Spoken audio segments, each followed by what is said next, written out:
Estamos en el episodio 17. En el episodio 16 vimos qué son las finanzas públicas. Ahora vamos a avanzar concretamente en cómo se instrumentan las finanzas públicas. ¿Le parece, don Héctor? De acuerdo, Santiago.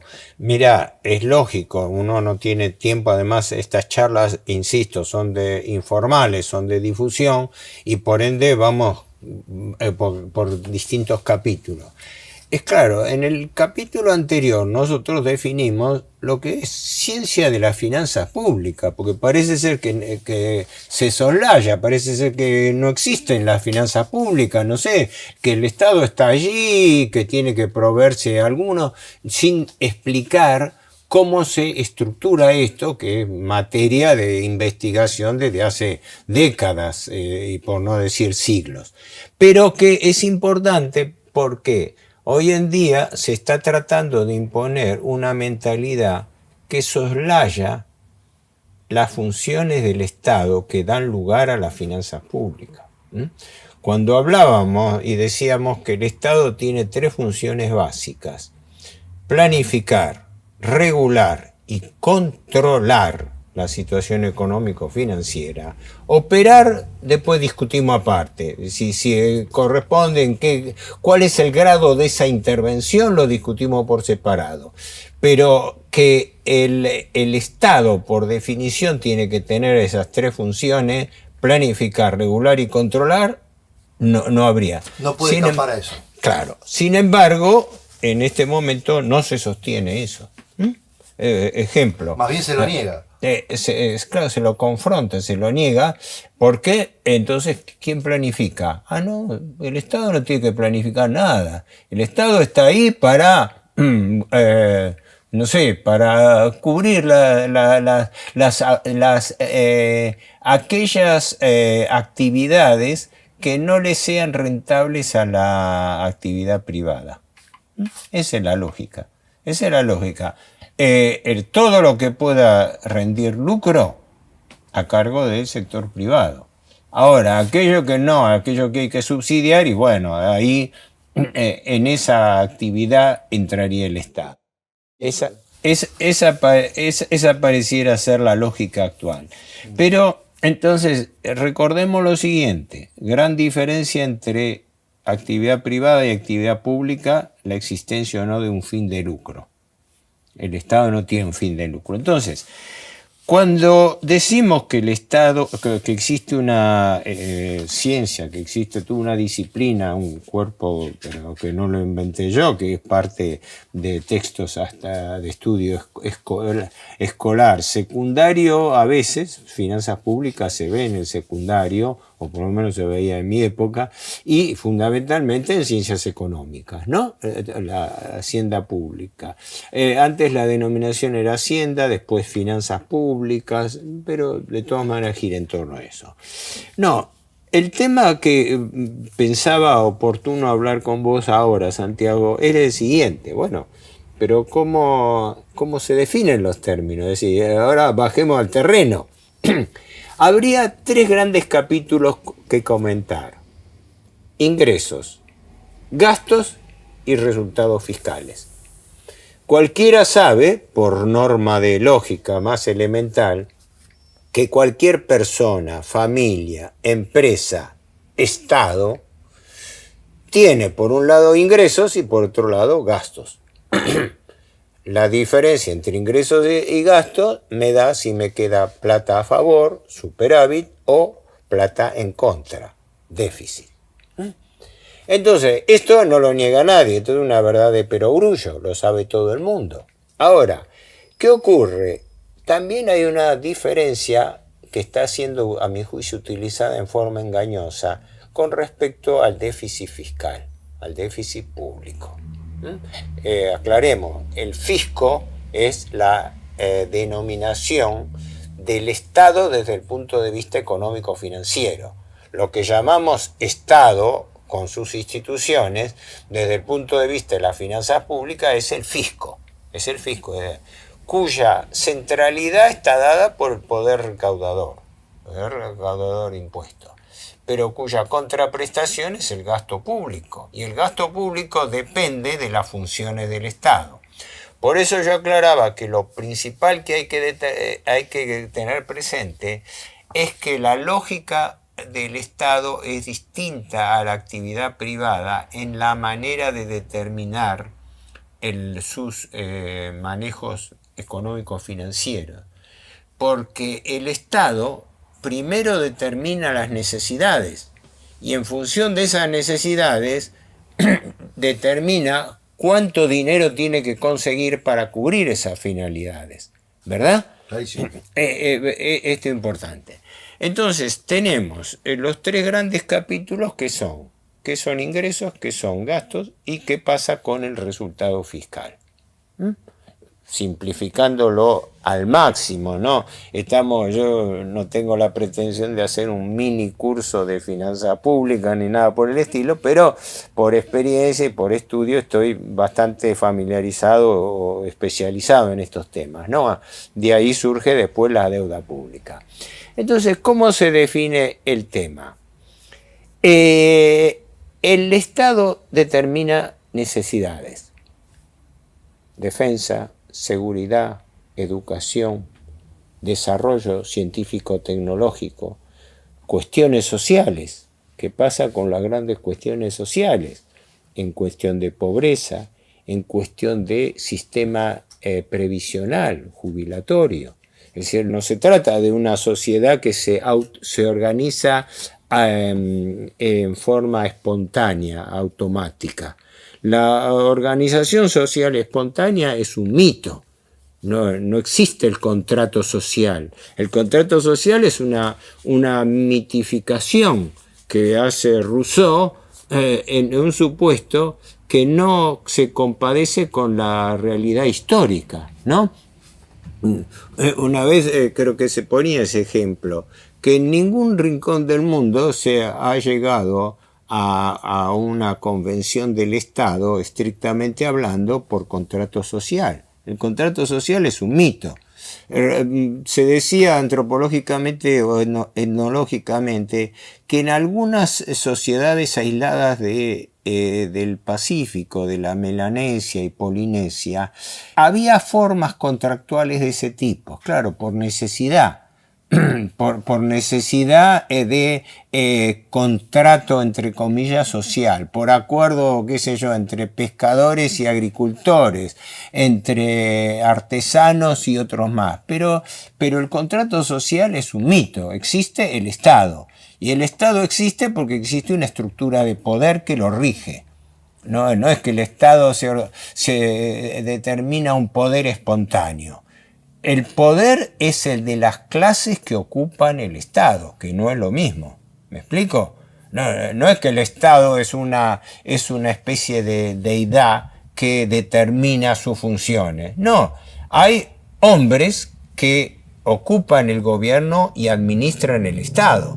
Entonces la responsabilidad no es del Estado, es del tipo de hombres que administren ese Estado, ¿no? Y de las ideas con que se rijan. Ese grupo de hombres que forman parte de la organización. Que forman parte de que constituyen la estructura de poder. Exacto. Que influye o determina el Estado, ¿no? Es lo que planteaba hace tiempo, creo que lo hemos hablado, ¿no? Las tres que planteaba Benito Mussolini, cuando él hablaba, siguiendo la tradición socialista, y no es el único que lo ha hecho, ¿no? Yo he citado desde Werner Sombart a Hilferding, al propio Lenin, ¿no? En su libro el imperialismo, fase final del capitalismo, etc. Pero el que lo plasma muy bien, porque lo escribió en la enciclopedia Treccani, fue Mussolini, cuando habla de los tres estadios del capitalismo. El capitalismo salvaje decimonónico, de la lucha salvaje del mercado. El segundo, la concentración económica de los grandes grupos empresariales que se produce desde fines del siglo XIX. Y luego, lo que llama la tercera etapa, la tercera fase del capitalismo moderno, que es el asalto al poder. El asalto al poder del Estado, por el cual los grandes grupos económicos financieros se adueñan y controlan el Estado, y desde el Estado determinan las políticas públicas dándole prioridad a sus intereses y no a los intereses de la sociedad, que es el problema que está viviendo el mundo y que está viviendo la Argentina en este momento. Conceptualmente, el Estado tiene ingresos, gastos y resultados.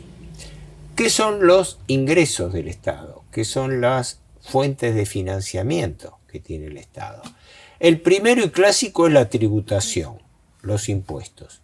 Es sabido que existen tres clases de tributos, ¿verdad? Impuestos, tasas y contribuciones. Los impuestos son gabelas, alícuotas que el Estado fija en función de su poder de imperio. Establece, bueno, mire, usted tiene que pagar impuesto a la ganancia. El que gana más de tanta plata tiene que pagar impuesto a las ganancias. O usted tiene propiedad, entonces tiene que pagar un impuesto sobre la propiedad. El criterio del impuesto es la capacidad contributiva. Es decir, si uno vive en un palacio, se supone que tiene altos ingresos, ¿no? No siempre es así, no siempre es así porque mucha gente tiene bienes, pero no tiene los ingresos hoy adecuados a los que tenía en el pasado. Bueno, pero todas las complicaciones tributarias dan para no una, sino varias bibliotecas. Lo principal es esto, que la principal fuente de financiamiento del Estado es la tributación, el impuesto. Que los impuestos pueden ser impuestos propiamente dichos, como el impuesto al cheque, el impuesto a los bienes personales, el impuesto a los automotores, impuestos que a su vez se regulan a tres niveles del Estado: el Estado nacional, las provincias y los municipios. Acá se queja mucho de la presión tributaria, es cierto, pero una gran parte de la presión tributaria viene de provincias y municipios, no solamente del Estado nacional. La segunda son las tasas. La diferencia entre impuesto y tasa es que el impuesto es como la palabra lo indica, es una imposición, es una gabela, es algo que yo a cargo del Estado te impongo a vos porque tengo que atender el gasto público. La tasa, en cambio, tiene otro sentido. La tasa tiene una contraprestación. Por ejemplo, una tasa municipal, que es o se supone que sea para contraprestación de servicios de limpieza, seguridad, higiene, circulación, ordenamiento, limpieza del espacio público, etcétera, etcétera. El famoso ABL municipal. Claro, el ABL o tasa de servicios generales. Alumbrado, barrido y limpieza. Claro, las tasas que se cobran, por ejemplo, por trámites administrativos, que en la Argentina es un escándalo. Sellos. Porque tasas de todo tipo. En la Argentina es un escándalo porque se han registrado y se registran unos 167, si no me equivoco, han hecho una lista de 167 impuestos, tasas y contribuciones diferentes que paga el ciudadano, cuando eso tiene que estar concentrado en muy pocos impuestos, ¿no? Yo recuerdo que había un especialista del Fondo Monetario Internacional italiano, el doctor Vito Tanzi, que yo tuve oportunidad de escucharlo acá en Buenos Aires. Él venía, era por así decirlo, el hombre clave del Fondo Monetario en materia impositiva, que él decía que en realidad todo sistema impositivo tenía que ser reducido a 4 grandes tributos y donde se concentrasen según los ingresos, según los bienes, según las funciones, según la contraprestación, pero la simplificación del sistema tributario. Pero esto es importante. Cuando uno habla de finanzas públicas, tiene que tener en cuenta, bueno, espere, el Estado tiene que conseguir plata. ¿Cómo consigue plata? A través de impuestos, tasas, contribuciones, ¿no? Esa es la principal fuente de financiamiento clásica del Estado. Ahora, nosotros hemos empezado por el segundo paso, El primer paso era determinar las necesidades, porque el Estado razona al revés. El Estado primero determina las necesidades, lo que tiene que gastar, y con lo que determina para gastar, calcula lo que tiene que pedir, que recaudar. Esa sería la lógica teórica, ¿no? Lógica teórica y práctica también. El profesor Licciardo, yo lo tuve como profesor al doctor Licciardo y tuve oportunidad de tratarlo también. Él fue después titular de la Universidad Católica de La Plata. Antes falleció hace unos años, ¿no? Pero él, que era una autoridad en la materia, hacía una distinción muy clara. Dice, pero tengamos en cuenta esto, que es muy importante. El gasto público es algo cierto. Yo necesito cubrir un gasto hospitalario. Tengo que pagarle a médicos, tengo que pagar internación, tengo que construir hospitales, tengo que crear un sistema de salud, ¿no? Eso es concreto, eso es real. Yo tengo que sostener una administración pública que existe, no algo que voy a crear. Eso es concreto, eso es fijo, eso lo puedo cuantificar, bien o mal, pero lo puedo cuantificar. El ingreso, en cambio, es una estimación de lo que yo voy a recaudar o lo que tengo que recaudar para cubrir ese gasto. Entonces ahí es donde se puede dar el famoso problema de que, sí, perfecto, tenemos gasto y no tenemos ingresos suficientes para cubrirlo. Entonces, tratando de concretar esto, el gobierno va a apelar en forma gradual al ingreso que necesita. ¿Para qué? Para cubrir gastos. Entonces ahí se da el famoso problema que es el principal motivo de controversia en Estados Unidos, ¿no? Lo viene siendo históricamente entre republicanos y demócratas. ¿Qué hacemos? ¿Ajustamos los gastos o aumentamos los ingresos? Porque se supone que el gobierno, como toda entidad, tiene que llegar a un equilibrio de sus finanzas, por el famoso principio de que nadie puede gastar más de lo que tiene. Eso está aceptado como una verdad priorística. Te hago la pregunta, Santiago, ¿es cierta esa premisa o no? Yo creo que no. ¿No? ¿Por qué? Y porque no necesariamente se puede gastar más de lo que... Exacto. Un individuo o una empresa en principio no puede gastar más de lo que tiene. El Estado sí, porque el Estado tiene señoreaje, claro. Quiere decir, tiene la capacidad de imprimir el dinero que necesite. Exacto. ¿No? Estamos hablando en términos de una finanza pública bien administrada. Ahora, si yo me dedico a falsificar billetes, es otra cuestión, ¿no? Pero la lógica es que el Estado no tiene la restricción que tiene una empresa privada para financiarse. Porque el Estado, aparte de la tributación, tiene la posibilidad de emisión controlada de dinero. Esa es la segunda alternativa de financiamiento del Estado. ¿Por qué? Porque lo que está haciendo el Estado ahí es una alteración del orden. En lugar de primero recaudar y después gastar, ¿no?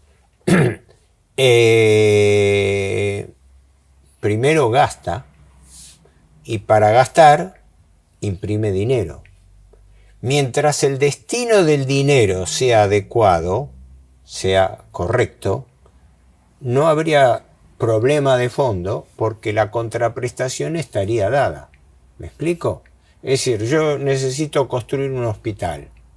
¿Qué hago? ¿Espero reunir la plata para construir ese hospital? ¿O adelanto el dinero, lo imprimo el dinero, construyo el hospital y después va a tener ese hospital la contraprestación de la salud pública? Porque si no, desde ese punto de vista, el Estado tendría que terminar resignando sus funciones. Ejemplo, una guerra, una catástrofe, una epidemia. ¿Qué hace el gobierno? El país es invadido. No, entonces nosotros tenemos deuda, estamos endeudados, nos rendimos. No podemos comprar balas. No rendimos, porque Claro. nos rendimos ante hay que llevarlo a un extremo así, Bueno. hasta un poco, no digo jocoso, porque no me gusta jugar con temas que son muy serios, ¿no? Pero ahí es donde, llevado el razonamiento al límite, se explica. Perdón, pero si fuese con Milei efectivamente se rendiría.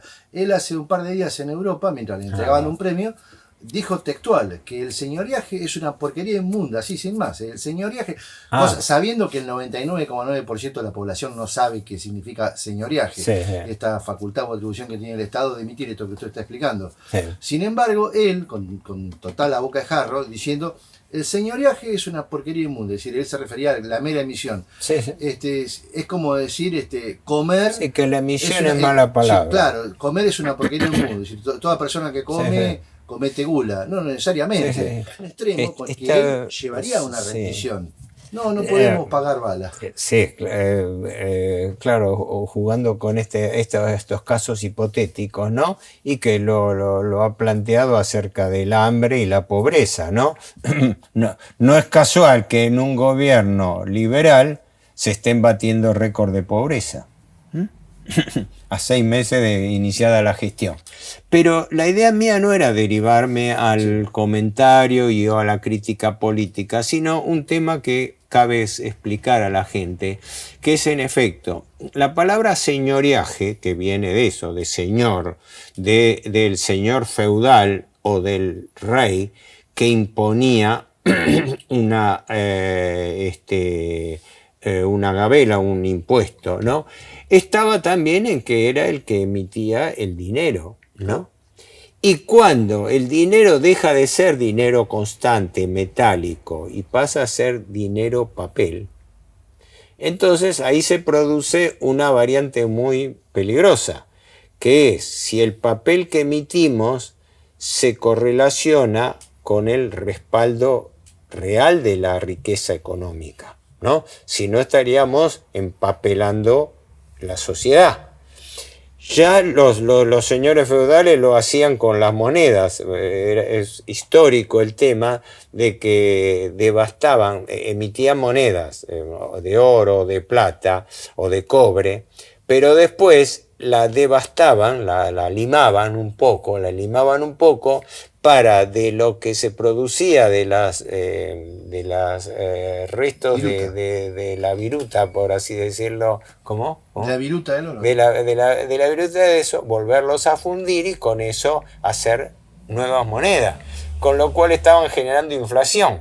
Es histórico que ese era el pecado de los soberanos durante largo tiempo, ¿no? De que practicaban esto. Pero cuando aparece el papel moneda, cuando aparece que no usamos monedas de oro o de plata, sino de papeles moneda, que son papeles representativos de valor, entonces ahí el peligro de la sobreemisión monetaria existe.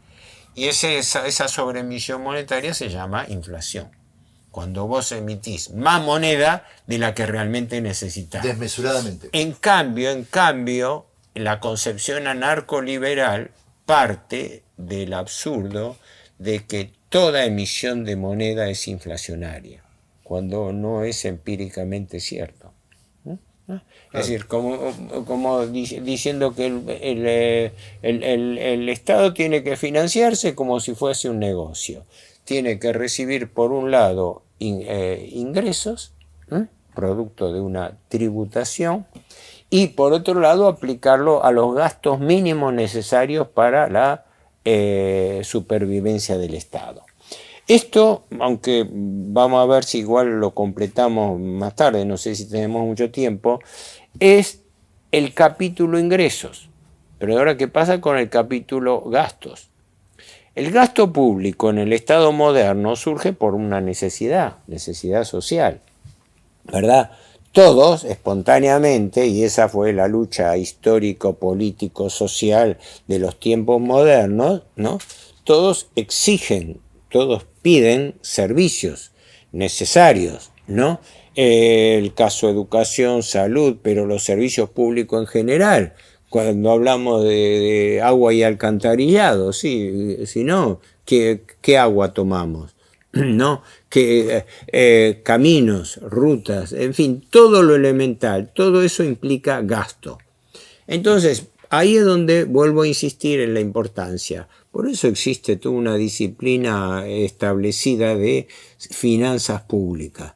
Porque estas cosas no se improvisan como un almacenero que tiene un anotador allí y maneja su cuenta. Estas cosas a nivel estatal tienen una complejidad altísima y fundamentalmente se determinan de qué manera. Primero, el Estado tiene funciones asumidas clásicas, básicas, ¿verdad? Defensa, seguridad, educación, salud, desarrollo tecnológico, infraestructura, obras públicas, etc. Tiene. Esas necesidades tienen que ser cubiertas de alguna manera. Entonces, para eso necesita ingresos. Entonces, el Estado tiene 3 fuentes básicas y clásicas de financiamiento. La primera la vimos, la tributación. Cobra impuestos. Pero los impuestos pueden subirse hasta cierto punto. Llega un momento en que el impuesto ya es confiscatorio, ya es a costa de quitarte a vos no solamente ganancias, sino quitarte recursos, ¿no?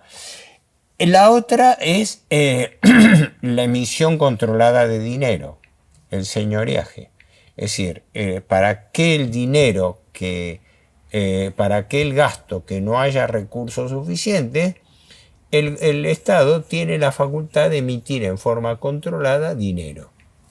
Y la tercera es la patológica, pedir prestado, la deuda pública. ¿Por qué? Porque pedir prestado implica pagar intereses, pagar usura, porque acordémonos que usura es el concepto correspondiente. El interés es la forma de calcular la usura. El interés es la tasa de interés. Yo te presto dinero a vos y con usura. Quiere decir con alquiler de ese capital que te presto. Y vos me vas a tener que devolver el capital más la usura viene del latín usus, la usura de ese capital. Ahora, esa usura paga una tasa de interés. Entonces, hay una tasa de interés que puede ser del 5, del 10, del 15, del 20%. Normalmente se asocia que la usura es la tasa de interés excesiva, cuando el acreedor se abusa del deudor imponiéndole una alta tasa de interés. Pero conceptualmente no es así. Conceptualmente, todo interés es usura. Porque el concepto es usura, lo que se paga, el alquiler del capital prestado. Que la tasa sea baja o alta dependerá del abuso que haga o no el acreedor. Ahora bien, el Estado, ¿qué le conviene más? ¿Emitir dinero o emitir deuda? El profesor Walter Beverage Allende, a quien yo traté, lo decía en forma muy simple. Entre emitir dinero y emitir deuda al Estado, siempre por definición le va a convenir emitir dinero. Porque por el dinero que emite, que es función del Estado, es señoreaje, no paga interés, mientras que por la deuda sí. Entonces eso habría que explicar por qué la Argentina está endeudada. Está sobreendeudada. En este momento la deuda pública argentina ya se acerca a los 450.000 millones de dólares. Y el actual gobierno está aumentando desde que asumió en el poder en 6 meses la deuda pública a un promedio de 13.000 millones de dólares por mes. Y de eso, diarios, comentaristas no dicen media palabra, ¿no? O sea que asume un gobierno liberal que dice emisión cero, pero endeudamiento mayúsculo. Lo estamos viviendo, lo estamos padeciendo en vivo y en directo. Así que la vieja premisa del profesor Beverage Allende se está cumpliendo en la forma más impietosa que existe. Ahí se corta la emisión. Muy bien, perfecto. ¿Solucionamos el problema? No, tenemos más deuda que antes. En 6 meses, la deuda pública ha crecido unos 70.000 millones de dólares, pese a haber licuado gran parte de esa deuda en diciembre a través de la devaluación que se hizo. Si querés cerramos acá, porque esta es la estructura básica que yo quería resaltar, porque son temas de los cuales, aunque parezcan de sobreentendido o una verdad de perogrullo, pero hay que reparar en esto.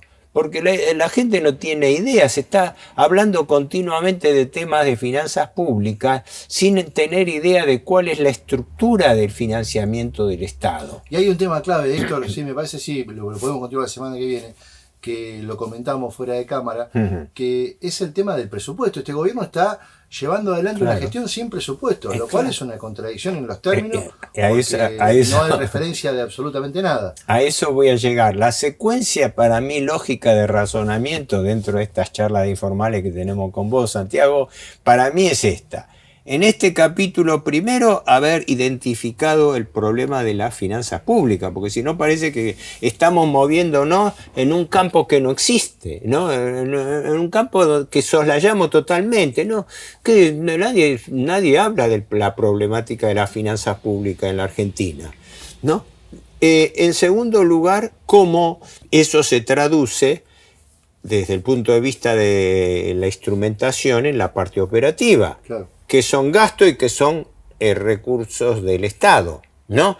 Y en la próxima charla vamos a entrar al corazón operativo. Entonces, ¿qué es el presupuesto? Exacto. Porque el presupuesto es la forma operativa de traducir en las finanzas públicas. Clarísimo. Héctor, quedamos así para la semana que viene, abordamos el tema del presupuesto que está directamente vinculado con todo esto que venimos desarrollando. Sí, de acuerdo. Héctor, millón de gracias. De nada, Nos suerte, vemos. chao.